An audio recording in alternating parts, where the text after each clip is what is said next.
What if I told you that killing a wolf could land you in a magical court where immortal beings played deadly games with human hearts? And what if the beast you thought was your enemy might actually be your salvation? Welcome back to ReadMe.AI. Today we're diving into Sarah J. Maas' addictive fantasy that has readers literally obsessed. But before we start, comment below, Team Tamlin or Team Rice, and trust me, by the end of this video, you'll understand why that question breaks the internet. Part 1. The Huntress meet Feyre, and she's not your typical heroine. Picture this, you're 19, your family is starving, and you're the only thing standing between them and death. That is Feyre Archeron, a human huntress who is basically carrying her entire family on her shoulders while they die. Well, let's just say they're not exactly pulling their weight. Raise your hand if you've ever felt like the only responsible person in your family. But here's where it gets interesting. Feyre isn't just hunting deer. She is hunting in magical territory where every shadow could hide something that wants to eat her for breakfast. And one day, she makes a choice that changes everything. The wolf scene, no spoilers, maximum tension. Imagine you're starving. You see a massive wolf, and you have one shot, one chance to feed your family or become something's dinner. What do you do? Comment below what you would do in that situation. Part 2. Welcome to the nightmare when fairy tales turn deadly. So remember that choice Feyre made? Well, consequences come knocking, and they're 7 feet tall with claws that could shred steel. Enter Tamlin.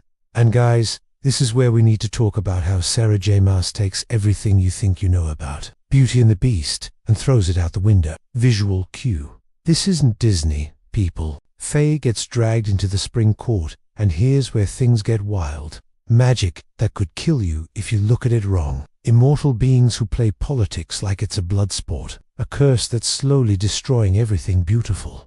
But here is the kicker. And this is why this book had me reading till 3 a.m. Nothing is what it seems. Nothing. Comment, plot twist, if you love books that completely flip your expectations. Part 3.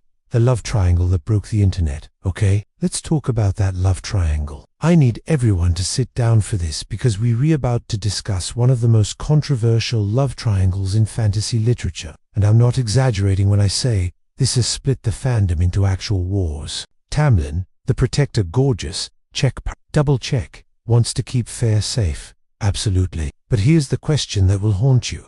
When does protection become prison? But wait, there's another player in this game. The Night Court mystery. Without spoiling anything, let me just say this. Sometimes the villain of someone else's story is the hero of yours. And sometimes, the person everyone warns you about is the only one telling you the truth. Engagement hook. Team Tamlin, comment A. Team Night Court, comment A. Let's see which side wins. Part 4. The trials that will break your heart when love isn't enough. Here's where Sarah J. Maas shows why she's the queen of emotional devastation. Feyre faces trials that aren't just about physical strength. They're about sacrifice, about choosing between love and freedom, about discovering who you really are when everything you thought you knew gets stripped away. The riddle that changes everything.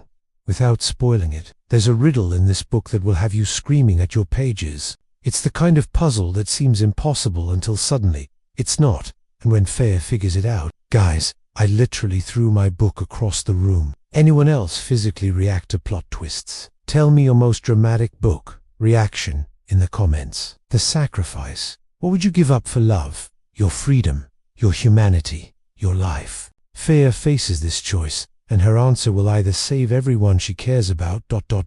or destroy them all. Part 5. The transformation. When the hunter becomes the hunted, I can't tell you exactly what happens, because spoilers, but I can tell you this. Feyre's journey from desperate human to, well, something else entirely, is one of the most satisfying character arcs in fantasy literature. This isn't just about finding love. This is about finding yourself, about learning that sometimes the person you need to become isn't the person you thought you were. Teaser. And just when you think you know where this story is going, Sarah J. Maas pulls the rug out from under you in the most spectacular way. Why this book will ruin your life. Look, I'm going to be real with you.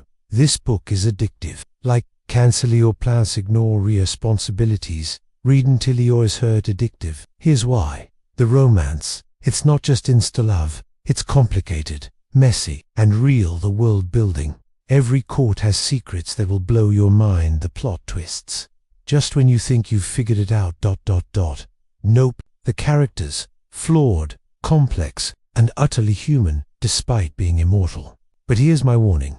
This is book 1 of a series, and once you start, there's no going back. You'll be joining the ranks of readers who've been emotionally destroyed by Sarah J. Maas and keep coming back for more. Your turn to decide. In the comments, tell me, are you Team Tamlin or Team Night Court? What's your favorite Beauty and the Beast retelling? Should I do a spoiler-free review of the whole series? And if this video convinced you to pick up the book, drop A in the comments. I love seeing when IVA successfully destroyed someone's free time with a good book recommendation.